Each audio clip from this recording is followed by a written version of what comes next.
Welcome to the Savvy Dentist podcast with Dr. Jesse Green, the show where great dentistry meets great business. Listen in each week as we bring you an inspiring person who will share their story, ideas and business techniques to help you create a practice and a life you love. And now introducing your host, Dr. Jesse Green. Hello everyone, it's Jesse Green. Welcome back to SavvyDentist.com and to the Savvy Dentist podcast. It is wonderful to have you here for another episode of the show. Now, if you've not yet downloaded our report, which is called How to Build a High-Performance Dental Practice, I'm going to encourage you to go ahead and grab it. All you need to do is head across to savvydentist.com/high-performance-report. Download the report. It's totally free and it's going to give you lots of strategies and tactics and ideas to take your practice to the next level so you can have more time, more patience, and a whole lot less stress in your practice. So you're going to be able to take your practice to the next level without actually having to spend more time in the business. So you're going to love it. So head across to savvydentist.com/high-performance-report and it's yours totally free. Now, my guest today is Ari Galper. And Ari is someone who I've known about for many years. He's world famous, very literally world famous for helping people get away from that traditional icky, yucky, pushy selling and embrace what we call trust-based selling. And Ari has got a ton of resources, lots of books, lots of material at his website called unlockthegame.com. And of course, what we're going to be talking about in this episode are the strategies, the myths, the principles, all of those things that go into trust-based selling. And what you're going to realize is you're going to finally have permission to stop trying to achieve outcomes, to stop feeling like you're pushing, to stop feeling like you're driving a process forward and rather building trust instead.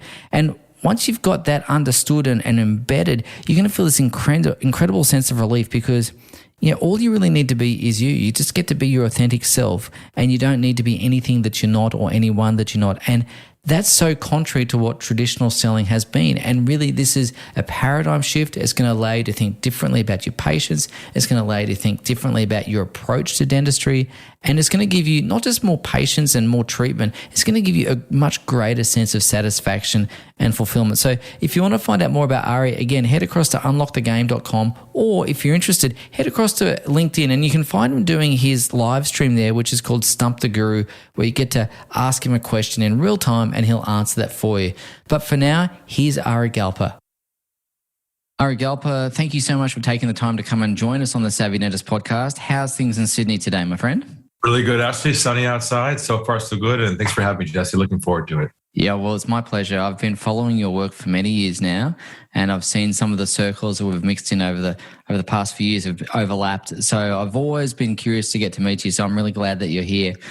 Now, Ari, you're really well known in the world of trust-based selling. You've built an enormous career around that. You've got an enormous presence around that.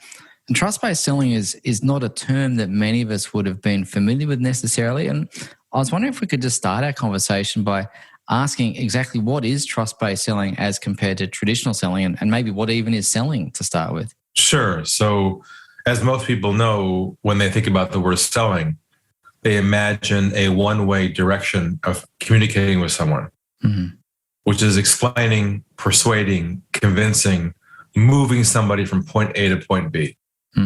Whether it's subtle or not subtle or aggressive or not aggressive, the point is we've been taught to believe selling is all about the end goal of the sale, to move someone towards that end goal. So our approach that we codified 2 decades ago, I can't believe it's been that long, is the opposite of that. And we call it trust-based selling, where you let go of the goal of the sale. It does not exist. Your goal is not to move them forward.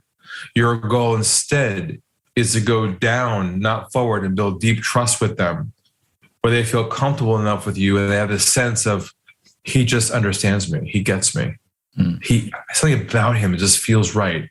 And then on their own, they move forward. So it's very much a shift in mindset and transformation of one's thinking and redefining what selling is in a different way. If you've been in the world of sales, and in dentistry, we use with case acceptance in lieu of sales. But again, if it walks like a duck, talks like a duck, it's a duck. At what point did you journey into trust-based selling? Was there something that happened, or was there an awakening or a dawning? What was that moment for you when you went, hang on, I've got to make a change or a shift here? there was a moment, a dramatic one, and I'll share with you. There's a trigger here that occurred to me 2 decades ago when I was a sales manager in a software company, and I managed 18 salespeople underneath me at the time. We launched the first online website tracking tools. Now it's called Google Analytics, and I'm sure you've heard that before. But back then, actually, it's free now. But back then, it cost money. And first one out the gate with that product, and we're really landing some large opportunities. And the big opportunities came across my desk first. And this one company called in. I got the phone call, huge lead, lots of websites. You recognize the name of the company, and nice contact. We had a great conversation. The gentleman agrees to a conference call and a demo to see our product that he scheduled with he and I a week later. And if I closed this one sale, Jesse, it would double the turnover of the company in one go. That's how big it was. It was a big opportunity. So the day finally came, Friday, 4 o'clock in the afternoon. I was in my conference room with my CEO, and I closed the door behind me. Big, long conference table. In the middle of the table is the old school speakerphones, the Star Trek looking 3-leg kind of phone systems. Yep. And so I hit the dial tone, I dialed the number, and the phone rang. My contact picks it up, and he says to me, "Hey, Ari." I said, "Hey, how's it going?" "Good." Quick chat. And he says to me, "Ari, let us tell you who's with us here on the line today." And I was like, "Oh, great. Didn't know there'd be someone else there." Next thing I hear is, "My name is Michael. I'm CEO." I was like, "Ooh, this is good." "My name is Chris. I'm head of global IT." This is even better. "My name is Julie. I'm head of marketing." Amazing. I mean, everybody on this call was a decision maker. Yeah. If it's going to happen, it's going to happen today because they're all there. So I introduced myself, described what we do. Then I had them all log in to the web to show them a demo of what we do on their websites. And I started to click around and show them how all the software works.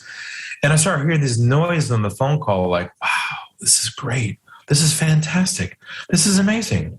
They started asking me all kinds of questions. How does it work? How do you install it? Who are your clients? And of course, I had all the answers. I mean, there was so much chemistry on this phone call. It was like a love fest on the phone. Okay, all right. Do you know what I'm talking about? I do, and I've got a feeling it's going to unravel spectacularly. Well, we'll see. And the chemistry is wonderful. They were asking me all kinds of questions, and I was doing everything by the book that was taught over the years in selling.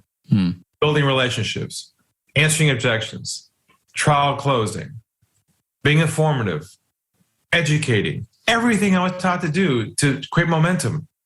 And the call comes to a close an hour later, and my contact says to me, "Ari, we love this. Look, give us a call a couple of weeks. Follow up with us, and we'll move this thing forward." I said to myself, "Oh, thank you, God." I was so happy, and I said my goodbyes. And I took my hand to reach for the speakerphone on the off button. As I'm reaching for the off button, by complete accident, I say by divine intervention, I hit the mute button instead of the off button. They were right next to each other. And a small click happened, and they thought I hung up the phone. Oh, wow. In that split second, a voice inside of me said, "Ari, go to the dark side. Be a fly in the wall. Go where no one's ever gone before in the world of sales. Listen in just for a couple of seconds. You got nothing to lose." So I pulled my thumb back for a couple moments. They started talking amongst themselves, thinking I had left the call. Mm-hmm. Now, this is not a trick question, but what would you imagine you would have heard after a call like that? What would you expect? Oh, well, you would have been expecting, wow, that's amazing. What a good guy. He knew his product. This could really help us. All of those sorts of positive and reinforcing things that would suggest the call had gone as well as you felt. Sure. That's exactly what I expected to hear. But let me share with you what I heard verbatim, word for word. I'll never forget it. It's why we're all here today. Yeah. What they said was this. They said, "We're not going to go with him. Keep using him for more information and make sure we shop someplace else cheaper." Oh. Knife in heart twist. Jesse, I was in a state of shock. Oh, wow. I snapped out of it. I hit the off button out of the wall, and I said to myself, what did I do wrong? I did everything I was taught to do by the books, the seminars, the coaches, the gurus, everything. And the first big epiphany hit me, and that was this. You can tell me what you think about this. That somewhere along the way, it has become socially acceptable not to tell the truth to people who sell. Yep. Right? It's okay to say things like, sounds good, send me information. Oh, I'll definitely think about it.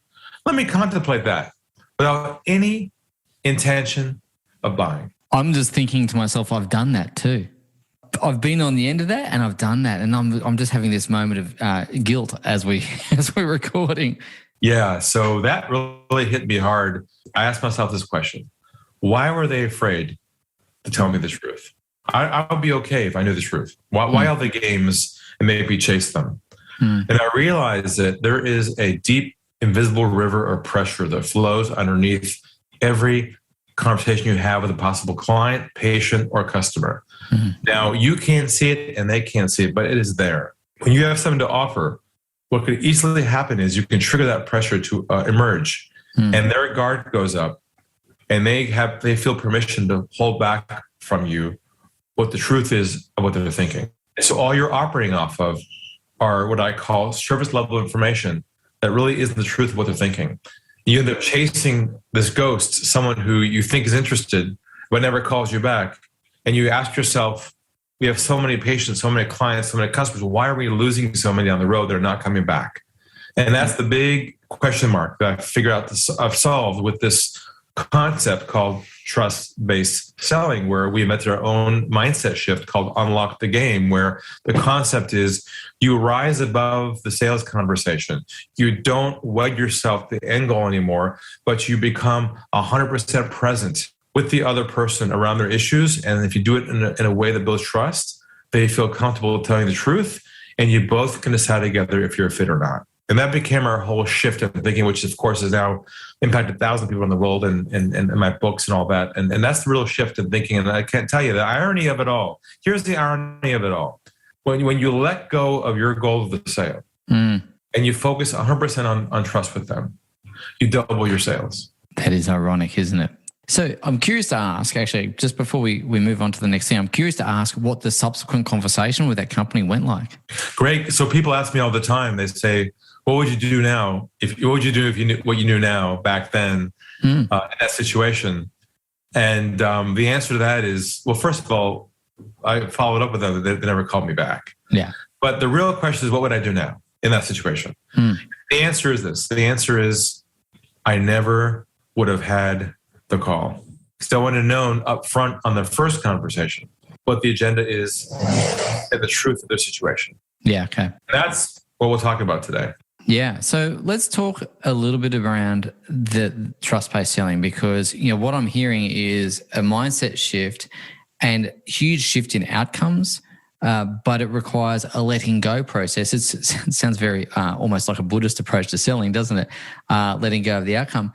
What are the fundamental principles around trust-based selling that differ from, I guess, that traditional sales approach that you were schooled in? Sure. So one of the core principles that we teach is the idea of always be diffusing pressure in the conversation, always thinking about how you can remove the friction, points of resistance in them trusting you. And we invented our own, what we call trust-based languaging. Words and phrases to use to activate that in real time. Let me give you an example of this. Let's say you're on the phone with somebody for the first time and they're a potential customer or client or patient, whatever, and it's a first conversation. And the call is going well. There's some chemistry there. Clearly, you can help them. They're interested. The call comes to an end. Typically in sales, we're taught to do what at the end of a call like that? To do what on a call? Move them where? Move them forward. Yeah, of course. That's the model that we've been conditioned to believe we're supposed to be doing. Our job is to move them forward. But what happens if you attempt to move them forward and they aren't ready yet, and you do that to them? Then they dig their heels in. You break the trust at the beginning of your process. So, same scenario. Call is going well, call comes to an end, but our mindset and our languaging, rather than saying, hey, how about you come into the office? How about you move forward? How about we go forward? What we say instead is this. We say, where do you think we should go from here? They get to choose. And now we're shifting the power back to them. And when you say to somebody, where do you think we should go from here? They're usually in a state of shock. Yeah. They can't believe a professional in business would actually ask them what they want to do. And that reveals and emerges the truth, because now they start saying things like, well, I've got one more question. Well, what about this? Well, what if, and now it opens up a dialogue. We can finally get to the bottom of what's on their mind. And that's the goal. Because if you focus on getting to the truth with people, then it erases all the negativity around selling. Really what you're doing is you're just opening the space for them to fill. Beautifully said. And you're saying, so where would you like to go from here? Or where do you think we should go from here? And if they're ready to move forward, they'll announce that and say, what's the next step, Ari, or whatever it is. Or, as you've articulated, they'll come up with questions, or maybe even the I'll think about it kind of conversation comes up. And I'm curious to ask if that does come up in your experience. Does that the I'll think about it thing come up? Well, usually when you say to somebody, where do you think we should go from here? Yeah. That gives them permission. Yeah. To tell you the truth, what's on their mind. Yeah. That's fantastic. I love that. So obviously there's that language that you're using there. What other principles underpin trust-based selling? Sure. I'll give you one other one. And that's the principle of what we call always focus on getting to the truth of people. Now, what does that mean? What that means is having them feel comfortable, opening up to you, and being vulnerable enough to tell you where they stand, so you know where you stand with them. You're not guessing or hoping it'll work out. I'll give you an example of this. Recently, someone called my office, got through my team, got to me on scheduled call. I picked the phone up and I heard Mr. Galper. I said, yes. And he says, my name is John Johnson. I'm changing the name. And I'm with XYZ company. We're looking to bring someone in to change our processes and our sales culture. We're looking at you and two other people right now. We'd like to know, first of all, why should we go with you? Why are you the best? And give me your best sales pitch. Ooh, okay. He says this to me inbound. Yeah, wow. Now he's expecting me to start doing what? Pitch. That's the game he operates in, you see? That's he's still in that game. So I took a deep breath. Of course, I'm a human being too. I got centered. I lowered my voice and I said this to him. What I said was this. I said, well, isn't that interesting? Big, long pause, space, like you said. Then I said to him, it just so happens over here at our company, we have a similar process to you, where we ask some questions, gather information to see if we're a good fit. And if we're a good fit, we decide where to go from there. And I said to him, would you be open to that? Dead silence on the phone. Not a word. Then I felt this breath. He breathed like a sigh of relief. He breathed. I could tell his shoulders came down. Yeah, it came down, yeah. He became a human being again, took the sales armor off of him. He lowers his voice and he says to me, okay, what kind of questions do you have for me? That's fantastic. Next thing I know, within 5 minutes, I discover 1, he's not a decision maker. 2, he has no budget. And 3, he's just curious as to what I do. And off he went to a website for some videos and hung up the phone 5 minutes later. Now, what did my process there save me months of? Calls, follow up, and frankly, emotional energy as much as time and energy, the investment that goes into that. Why is it that you think just by, I noticed that you slowed down, I noticed you breathed, I noticed you lowered your tone, and I noticed the pause. What are those 3 things doing? What's actually happening psychologically, emotionally? What's going on? Well, we discovered when you project energy to people early on in the process who don't trust you yet, you create pressure on them. It sends the message. You're trying to move them to a next step. When you lower your tone of voice and are calm and centered, and your languaging is trust-based languaging, they can't help but to engage and come towards you. See, we're taught in selling to be enthusiastic, excited, show them a vision. And the minute you do that, it's over. They know that you're way past where they're at. So we're trying to sync up with the psychology of where the person's at that moment and connect with them at a deep level versus making assumptions about the next step. Taking the time to really understand that person that you are in dialogue with, what their situation is, what problems they're trying to solve. I know in the past when people have tried to sell to me, it's felt like that there was a solution. It's the old story. When the only tool you've got is a hammer, every problem looks like a nail. And so what I wanted to ask you about was the depth of understanding you have for those potential clients of yours as you're going through that process, and how you get to that understanding so you can go, I really get you and you get that I get you kind of thing. Great question. So I'm actually working on a new book coming out this year called The One Call Sale, which is going to break this down. And in that is a metaphor of an iceberg, where typically with someone up front in your sales process, they only give you the top of the iceberg issues. They don't go below the iceberg because they don't trust you yet. Yeah. And your job is not to move them forward. Your job is to go down the iceberg. Different way of thinking, right? Yeah. So, by the way, typical selling is about fishing with questions, asking questions to figure out what their problem is. And that used to work in the 80s and 90s and maybe 5 years ago, but now they're not going to share with you anything about their business or their issues unless they feel you understand them in advance. So what you have to do is you have to come up with your 3 or 4 core issues that your market or ideal clients have.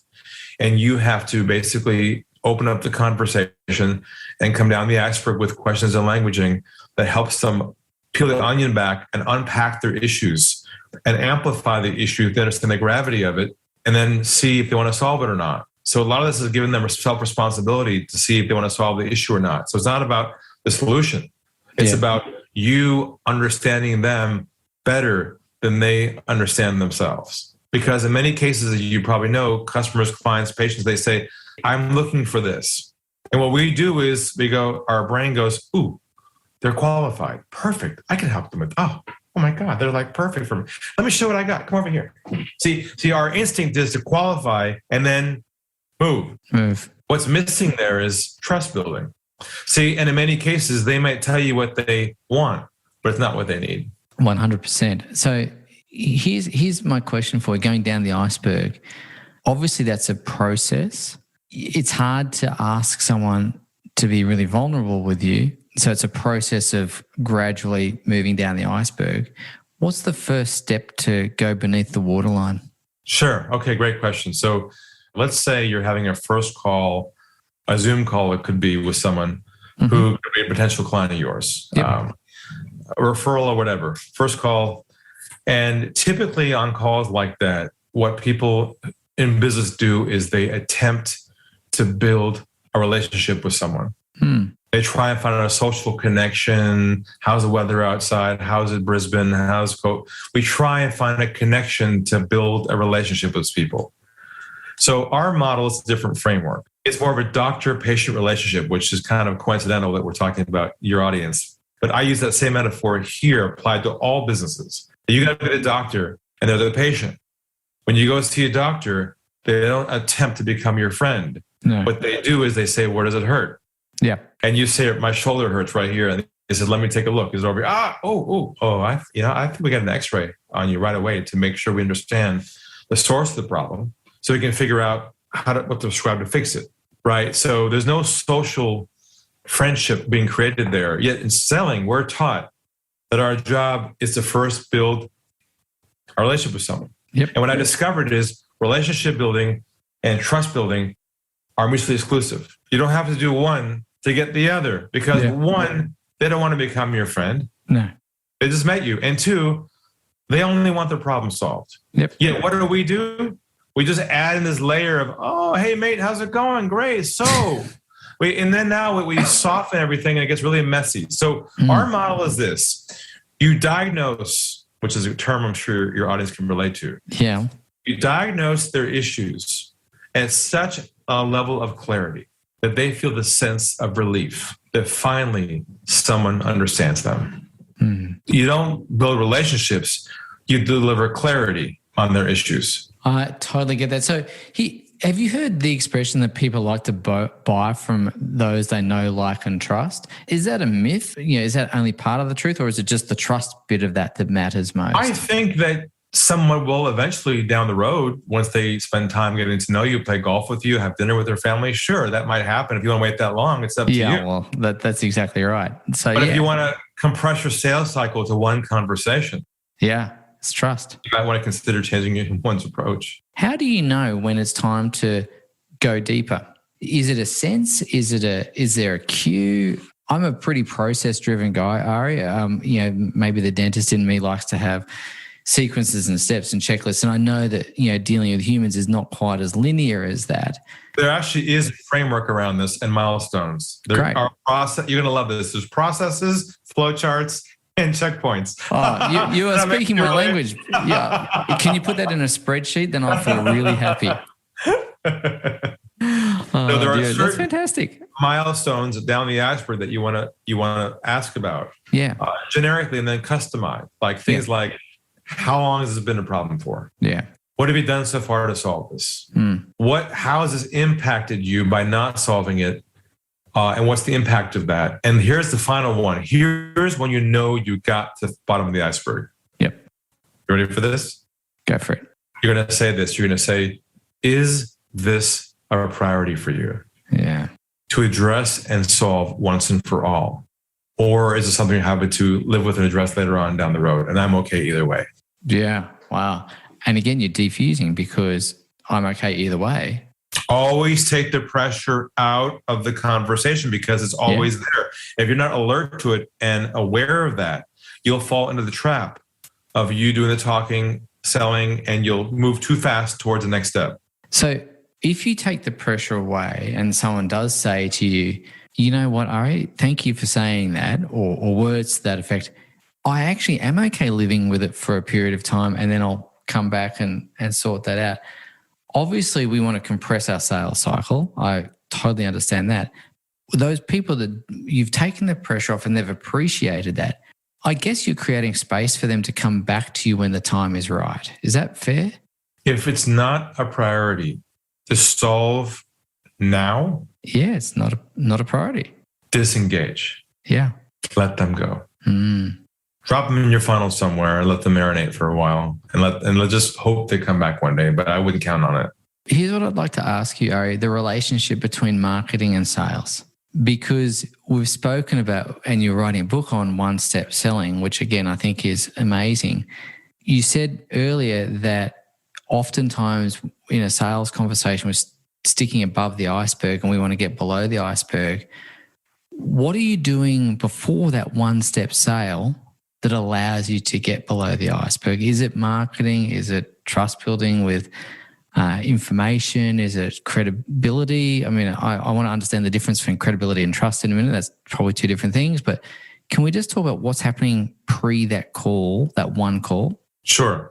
That's to make the one call sale work ideally. Yeah. You want to be positioned as what I call a trusted authority. Yeah. In advance of the conversation with your potential prospects. Got it. The term marketing and funnels and all that is just making the phones ring, getting leads, and making that whole thing work. But there's a whole new sophisticated level above that called trusted authority positioning, where they see you in advance of the conversation as the only one to solve their problem. Okay. And you have to create what I call trust assets that they have to consume or have in their hand prior to a conversation with you. Just like I sent you my trust box. In there are trust assets, right? Yeah, 100%. I've got them in my hot little hand. So for the purposes of the video, probably a little harder on audio, I've got a couple of books in my hand. One's called Trusted Authority. The other is called Lessons from Toby. And over here we have Unlock the Sales Game, success stories from virtually every industry. So 100% they are trust assets. I really like that. Can we just come back to trust versus credibility for a second? Because I just touched on that for a moment. I think sometimes they get confused. Can you speak to that? Great. Very astute questions, by the way. And I'll make one contention here, is that credibility has become commoditized. No longer is it a differentiator. Okay. Tell me how it became. What I mean by that is having a resume or a LinkedIn profile or case studies or an office, just because you have the same as everybody else is not an advantage anymore because everyone else has the same, right? Previous to the world changing in the last few years is all about credibility, looking like you're established and you have experience and you can do the job. Competence has been commoditized. Others can do a good job too in one's field. Now, the customer can't discern who's competent and who's not until after they're a client. Yeah. So you can't use competence to show your customers that they should hire you. So if you can't use competence, and credibility is pretty much mute. Yep. What's left? Trust. Trusted authority positioning and trust inside the actual conversations, because a sale is lost or made in the conversation and nowhere else. Ari, when it comes to sales, just to step back from trust-based selling for a moment, there are lots of views, myths, and so on and so forth. What are, in your mind, some of the most harmful myths going around when it comes to selling? Because I know there'll be people driving their car listening to this podcast going, yeah, but what about this? And yeah, but what about that? And I'd like to just capture some of those myths. And from your experience, having worked with so many people in this space, what are the common myths that come up or the misconceptions that we just need to really educate people about so they can be clear about what's going on? Sure. We need to clean out the mental hard drive first here. Yeah, a bit of a defrag, just to go back to your software days. Defrag. There you go. I like that, defrag. Yeah. Detox, decondition, de-brainwash. All of that. But there's a classic one, and I'm sure you've heard this one before, and that is sales is a numbers game. Yeah. Right. The more contacts you make, supposedly the more sales you make. Right. Yep. It's still around today. So my contention is this. In this economy now, sales no longer is a numbers game.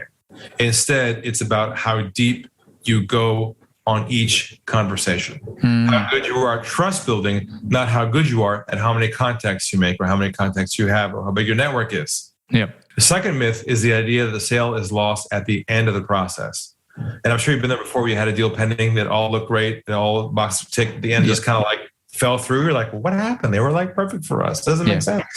Well, we discovered that the sale is not lost anymore at the end of the process. It's now lost at the beginning, at hello. And I'll prove it to you right now in a fun way.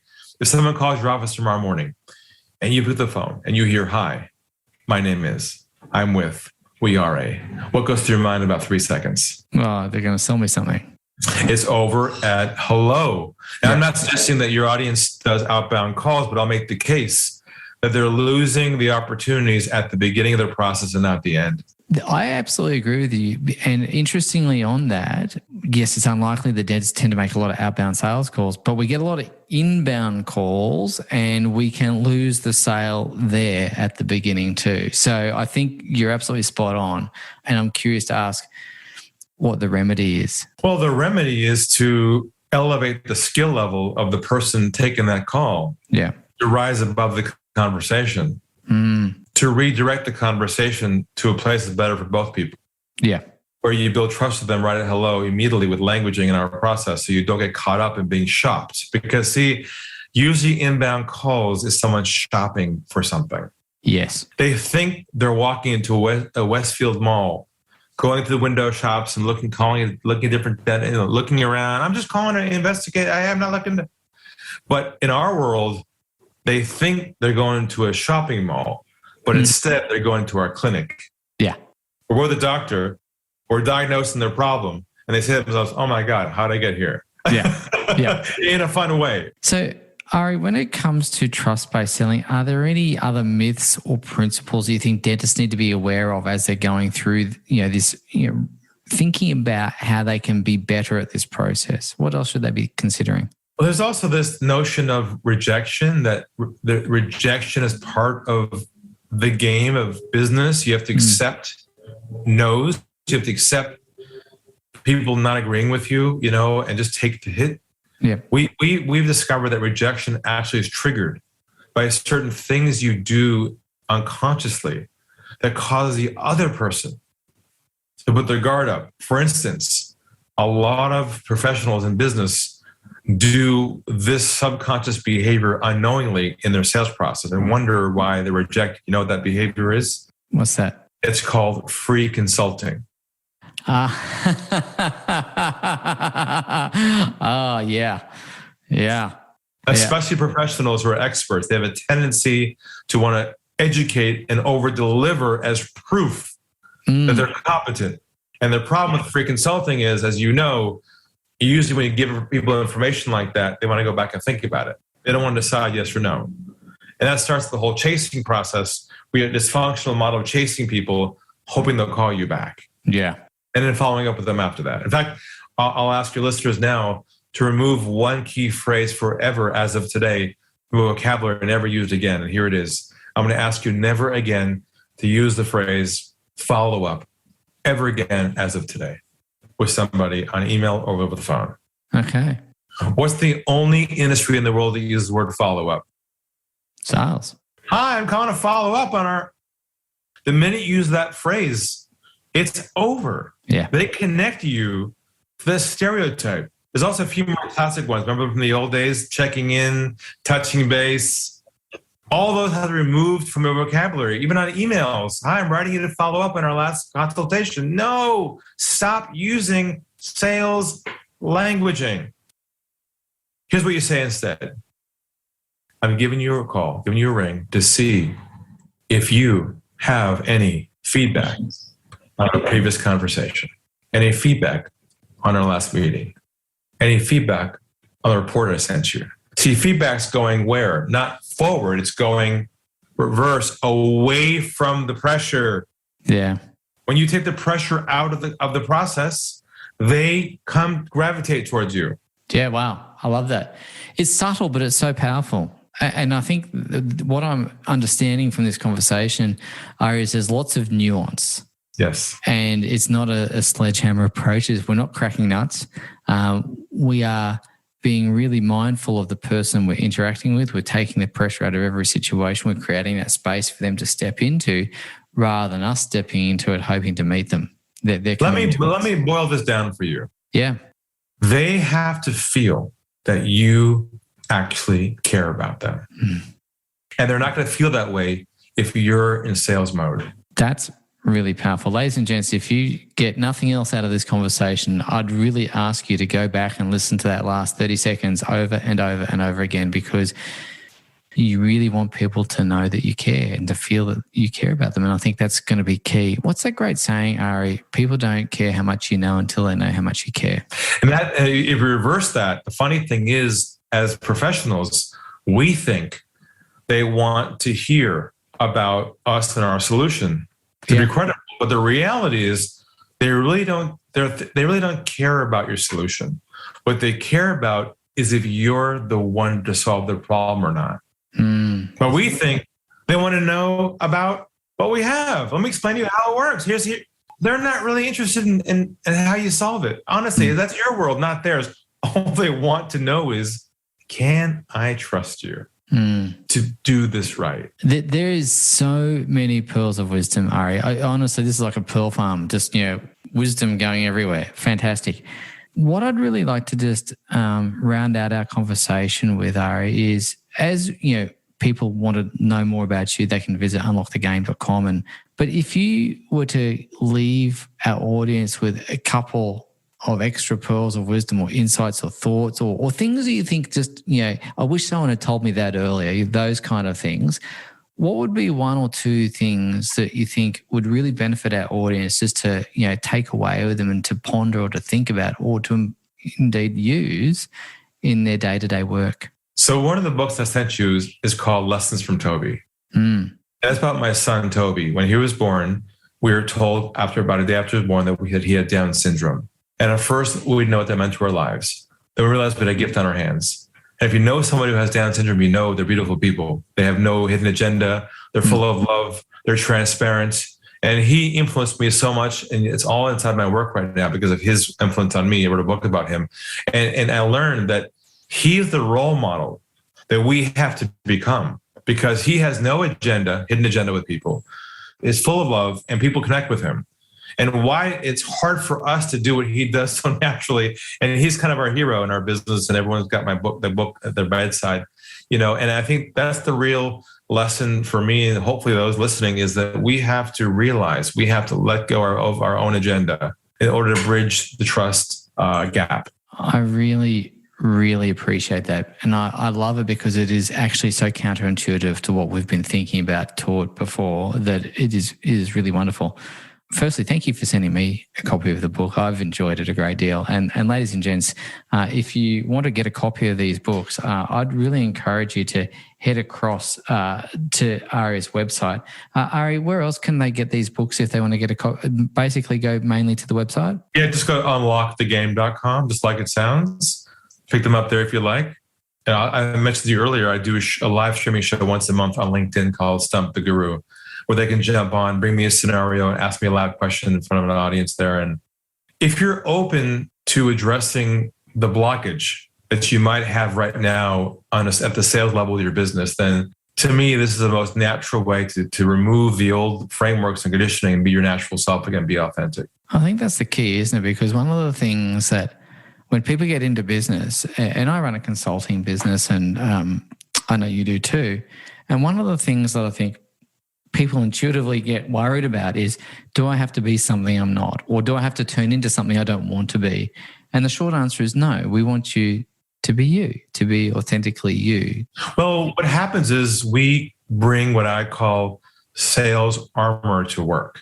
We have a shield we have around us to prevent the bullets coming our way from the disappointment or rejection or the experience of selling to people. Yeah. And what I teach my clients to do is leave that armor on the side, be your authentic self. Now, I'm sure people listening are going to say, I'm authentic with people. I don't make stuff up.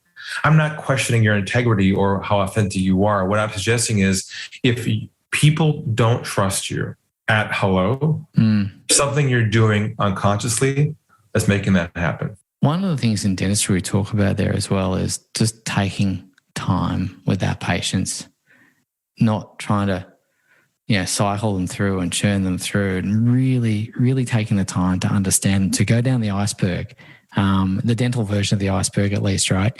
And so I think that's really valuable. So Ari, I just want to say thank you for really keeping it real and not kind of perpetuating the myth that sales is this high pressure, go get them, yeah thing. And what I really appreciated as well is because when you actually go through that process and you ultimately have a successful sale, you're going to get a better client. You're going to get a better patient. You're going to get a more willing participant in what you're trying to help them with, rather than having someone sold, in inverted commas, into a solution that they're still resistant, that you might even have completed the sale, but are they really sold or not is the question. And so I really appreciate that, mate. You're welcome. Thank you so much. If you've enjoyed listening to Ari and him share those massive amount of pearls of wisdom, please do head across to his website, unlockthegame.com, and also go across to his live stream on LinkedIn called Stump the Guru. There's going to be lots of things there for you.